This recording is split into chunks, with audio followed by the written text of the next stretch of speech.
Bros. I'm David Jacoby. We are Jalen Jacoby. Jalen, what is it that we do? We give the people what they want. Jalen, we have a mutiny mounting in the locker room in Dallas for the Cowboys. We also are going to be joined by the young phenom, Miles Brown, on the program. But we start with Game 1 of the World Series last night. At the beginning of the game, Glasnow, Kershaw were dealing. Thought maybe it'd be a pitcher's duel. That was until the bats of the Dodgers heated up and took over in the fourth inning into the fifth. What did you think of the offensive explosion from LA? Unlike the rest of society, baseball appreciates quality lefties. You see Bellinger at the plate. You see Kershaw on the mound. And you see those guys being productive for a team that's been there a couple of years and has come up short. So now all of a sudden you see your ace on the mound.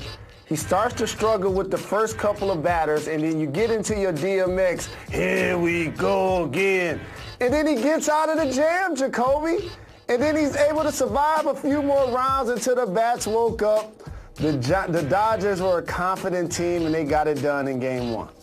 I'm glad you brought up that first inning because when I sat down, I put the kids to bed, I had the popcorn, and I was rooting for Kershaw. We all know how much he has struggled in his career in the postseason, and they talk about it during the entire game. And then he let two on in that first inning. He couldn't really have control over his pitches, but then he got himself out of the jam right here, and then after that, he just cruised throughout the rest of the game, only giving up one home run. I believe it was to Diaz. But I want to show you this play. Gonzalez. 2 on at this point. They'd already scored 2 runs in the inning. Gonzalez just uses his reflexes, makes the catch, doubles him up at second base. Without that play, it could be a different story. But with that play, as it happened, the Dodgers cruised to a Game 1 victory. You see that play by Gonzalez, Jacoby? Take that from a 6'8" pitcher at softball. I've been there. I've been there, dog. You see that lefty? I've been there. Jalen, you have not been there. Okay? You have not been there. That is World Series Game 1 with the best athletes in the world hitting the ball as hard as they can. Your beer league softball does not measure up to that. That's like me talking about my rec league and you talking about playing in the NBA Finals. Jalen, one thing I know you love to talk about is athletes getting their money and getting paid, and I know you love to talk about Mookie Betts. And just Mookie played well yesterday, and he earned this contract. Look at these numbers. He signed a 12-year, $365 million contract. Does winning a World Series make it all worth it? Absolutely. And what about your die-easy Red Sox that just let Mookie go? By the way, hasn't he become the best Swiss Army knife in baseball? So let me get this right. He's stealing home runs. He's stealing bases. He's hitting for average, and he's scoring runs. Unlike no player we've seen in World Series history. I don't understand how the Red Sox just let this man go. The Dodgers scooped him up. That's a discount for Mookie. They're about to win the championship his first year with the team. Jalen, there was the home run. There was the stolen bases. There was the great defense. But let's not forget what Mookie did for society last night. He got us all free tacos. He got us all free tacos, and you know I love some Taco Bell. We will see what happens tonight in Game 2, and we'll talk about that tomorrow. But right now we need to turn our attention to football because there's a report from the NFL Network that Mike McCarthy is being criticized from those in his own locker room. The players say he can't coach, and here's what he had to say about the report. I haven't been part of any of those type of discussions. I think like a lot of things, when you hit a part of your season or any challenge where there is negativity out there and where it comes from and who it comes from, I mean, that's something that, you know, I've never chased, but I think you do have to recognize it.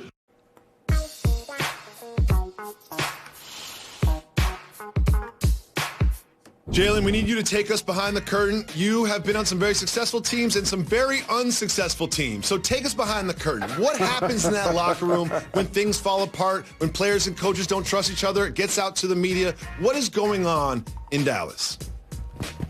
Pat Riley calls it the disease of me. And that happens when you win. You take more credit and you feel like it was more about you than it actually was. Well, it works in reverse when you lose in Jacoby, and when you're on a team that's struggling and Gallup drops the ball in the end zone, or Ezekiel Elliott drops the ball on the field, or the defense can't stop anybody, you realize, how did we get here? It's like, wait a minute, we lost Dak, our leader that we didn't pay long term. Now all of a sudden that stability that he was giving us isn't there anymore.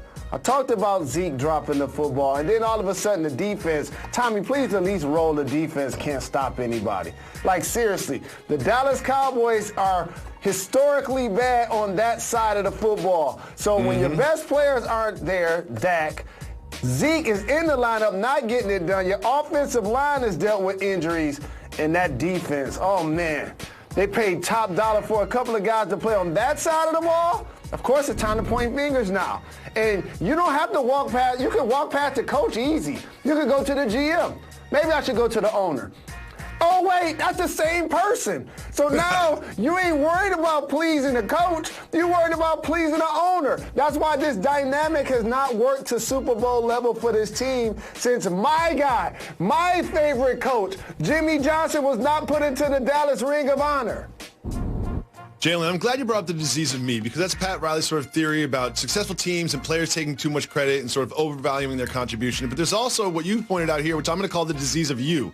The opposite. When things go poorly, you take the finger and you point at everybody. Guess what? He doesn't know how to coach. He's not preparing me well, and he didn't throw the ball, and the offensive line isn't blocking. It's never my fault. It's always your fault, and that's what happens here. But guess what? Everyone, this is just a function of losing football games.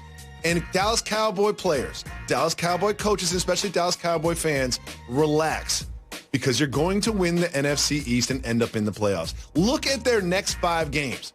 Washington football going to beat them. Eagles, I'm going to say that's a toss-up. Steelers definitely going to get blown out. Don't freak out after that one. And then you beat the Vikings and you beat Washington again. So that's going to put you in position to win the NFC East. So right around the end of November, this conversation is going to be over. There's not going to be any more finger pointing, because I'm saying it now.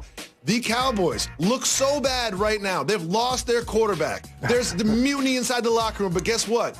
It's going to turn around, because the players in their division and the teams in their division are so terrible. They're going to end up winning the East and end up in the playoffs.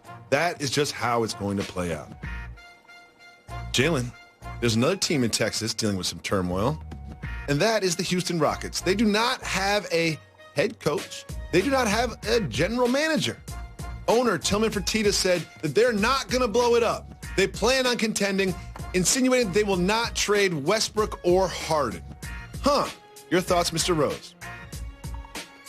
Well, when you see what the Oklahoma City Thunder got for Paul George to the Clippers, you got to consider trading Russell Westbrook, because James Harden is at his maximum when he's in control of the basketball, and so is Russ. So therefore, if you're going to play micro ball, then you can find ways to put Russ at the 4, where he's all of a sudden leading the league in points in the paint since January. And then all of a sudden you get to the playoffs and the game slows down and you're not tall enough. The only way to remake their roster would be potentially to trade Russ. Now, saying it right now, it doesn't really matter, because they have no GM. They have no coach. And guess what you're hiring those 2 people to do? To make this decision. This is why those positions aren't filled just yet. Because as a coach, you have to figure, if I'm going to take this job, I'm going to be hesitant to do so if the owner makes me feel like I want to double down and triple down on Daryl Morey and Mike D'Antoni's micro style. If I'm the next head coach, I want this to be a lot more traditional in a lot of ways, based on how today's teams are playing. And one of those things can't be to take the ball out of James's hands. You don't see James Harden very often scoring in the 3-on-2, scoring in the 2-on-1, cutting off the ball. When other people have the ball, he takes that as a chance to rest. As a guy that averages 35 points, he's like, I get a possession off. I don't got to have the ball. And so you have to put him in position to maximize his game, which has made him an MVP. Jalen, our producer Demetrius asked me a really interesting question earlier. He said, should they trade Russell Westbrook? And I was like, well, it's not a yes or no question, because if they could and get something good back, I would say yes. However, the market for Russell Westbrook right now isn't that high. So I think if you do make a move like that, you trade Russell Westbrook, as I think they should if they could get 100 cents on the dollar. But right now, I don't think that's what you're looking at for someone as talented as Russell Westbrook. What do you think about that? Russ is still a superstar when healthy around the league. He just averaged a triple-double a couple of years ago and won MVP. He's dealt with some injury. He even showed that he can change positions, play off the ball, and still be effective, because he led the league in points in the paint since January while the league was happening. However, to maximize his game, you have to have the ball in his hands, and he can be a guy, if you have a market that needs a marquee name and or player to attract a fan base, to pay attention to somebody that's going to come and give you effort on a nightly basis, especially in the Eastern Conference. That should be something that teams are considering. So, Jalen, should they trade Russell Westbrook? It only depends on what they're getting in return based on what you said. Like, I'm not going to give him away, but I'm not going to give him away, but if I could get some value for him and he can become a face of the franchise, I'm looking at a lot of Eastern Conference teams that don't give fans necessarily a reason to come watch them play, that need somebody that can draw the people in and then now ignite the locker room around them. Russell can be that guy. Well, there's a lot of change afoot in Houston, regardless if they make a trade, because they're still looking for some very big positions to fill. And Jalen, something I want to talk about with you that I can relate to. Having trash talk to you on the basketball court. Now, this happens to me a lot, but it never happened to me in the NBA Finals. And our guy, Duncan Robinson, was on the Tate and Titus podcast, and he said that the Lakers bench was calling him Jimmy Neutron during the Finals. Jalen, I always say, you can be mean if you're funny. Is this funny enough to be that mean? Well, is it mean that initially when I saw this, and you know Duncan Robinson is my guy, that I didn't know who Jimmy Neutron was. So initially I had to figure out who they were talking about. So it's almost like you got to remember, Seinfeld is the white version of Martin.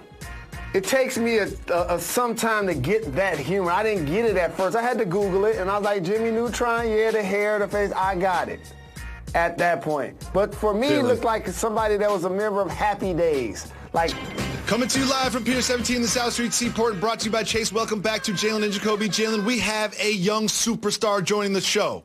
The Phenom from Blackish, and with the new album, We Are the Future, it is Miles Brown on the program. Miles, thank you so much for taking the time. I want to start here. What did it feel like to watch your Dodgers run away with Game 1 of the World Series? I mean, what else can I say, man? It's two LA teams gonna win. I mean, it can't get any better than this. I mean, I don't know if I'm gonna call it sweet, but I'm excited to see the rest of the series, and it's just making it even closer for a two LA team win for both the Lakers and the Dodgers, bro. And I'm going to make you feel even happier about your Dodgers. While I respect the Miami Heat and the Rays, these are opponents that you guys are definitely the favorites. Y'all going to get it done. So how are you going to celebrate if and when it happens? I mean, I was more in shock when the Lakers won. I cannot believe I was literally like that. I mean, I was still really excited and celebrating. But, you know, LeBron being my favorite player and, you know, like the Lakers, you know, where I'm from, LA, it was like so hard to take in because they haven't won in like almost like 10 years. So it's like, it's hard to even like think about it because I was so young last time they even won. But for LeBron to get his fourth ring and for LA to get that another championship, I was too hyped, man. I mean, I don't know. I'm pretty sure I'm going to be even more hyped when the Dodgers win because that's something I've been wanting to see for the past few years. So I'm excited for that to happen too. So you're right. LeBron did get his fourth ring. However, recently I saw you have your father concede that he is now the GOAT over Michael Jordan. Why are you so convinced? Because, okay, look. Well, first of all, me and my dad have had so many late night debates over this. He's the biggest Jordan fan ever in this world. And for him to officially say that is literally like the biggest deal in our family because of how big of a Jordan fan he is. I think with all the stats that LeBron has done and all the ways that he plays when it comes to assists, rebounds, just taking over the court, filling up the stat sheet, I don't even think he needs 6 rings to be called the GOAT. I don't think he needs 6 rings to be called the GOAT, especially what he does off the court.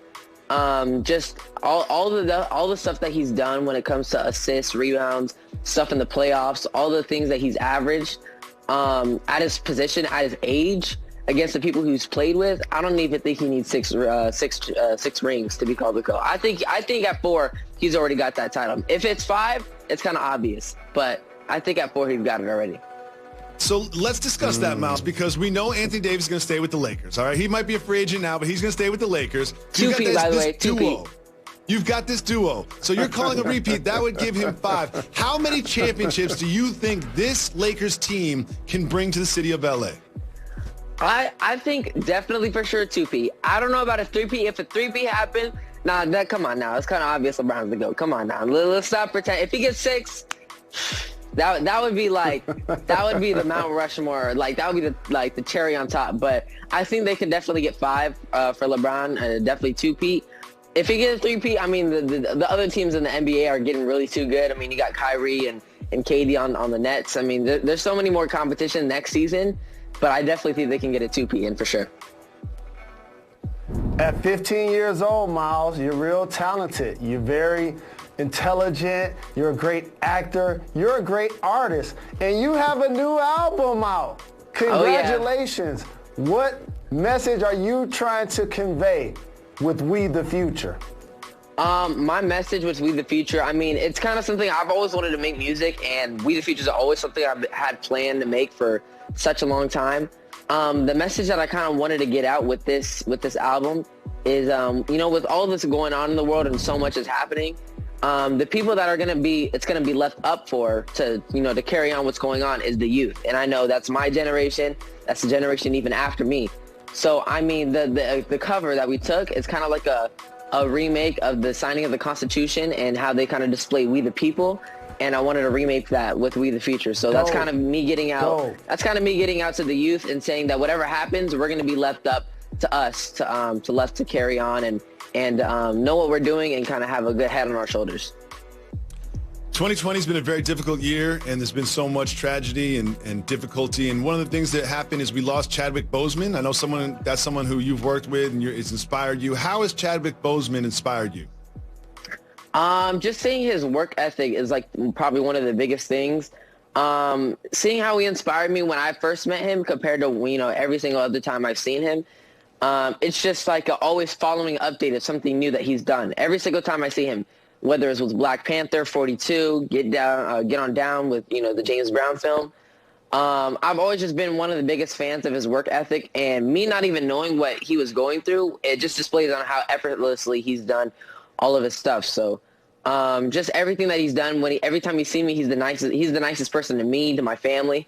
And I can't believe that there's so much stuff that's going on that's kind of the cherry on top of all that is going on with this year. So, I mean, his work ethic is probably one of the most inspiring things out of any actor, out of any entertainer that I've ever met and ever, had a chance to speak to.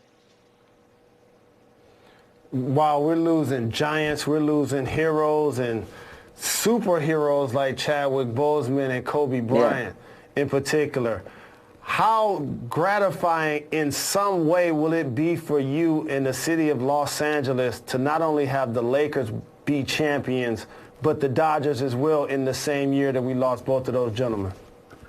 That would be the craziest thing. I mean, for me, I already thought the Lakers winning was enough, but shoot, the Dodgers winning right after, that's just another momentum. If we can even get 2 years in a row, that's just LA on top of the world at that point. I mean, I don't know what else you can say. That's kind of like an LA citizen's dream to have both of their favorite teams winning at the same time.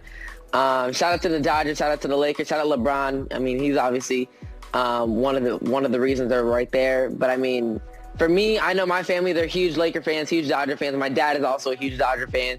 I mean, my grandpa, every single part of my family is huge Laker and Dodger fans. So it can't get any better. It can't get any better for like all of LA, to be honest. I know it's for me, all of California. I know California's going to be happy, even though there's more teams within California, but they're still going to be happy that someone in there is going to be definitely winning for this year. You can listen to more of us and Miles Brown on the Jalen and Jacoby podcast. We'll have exclusive content there. Stay tuned. There's more Jalen Jacoby coming right up. Welcome back to Jalen and Jacoby. Jalen, it's about to get emotional. I know this is a very touchy subject for you.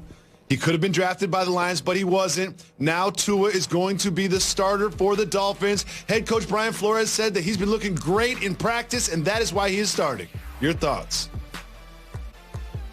So you mean he's already healthy enough and ready to perform? Oh, man, this hurts. I know this hurts. Good luck, You need Tua. therapy. I love you. The Lions are going to cost you so much money in therapy. Thanks for Miles Brown for coming on the show. We'll be back tomorrow on ESPN at 2 p.m.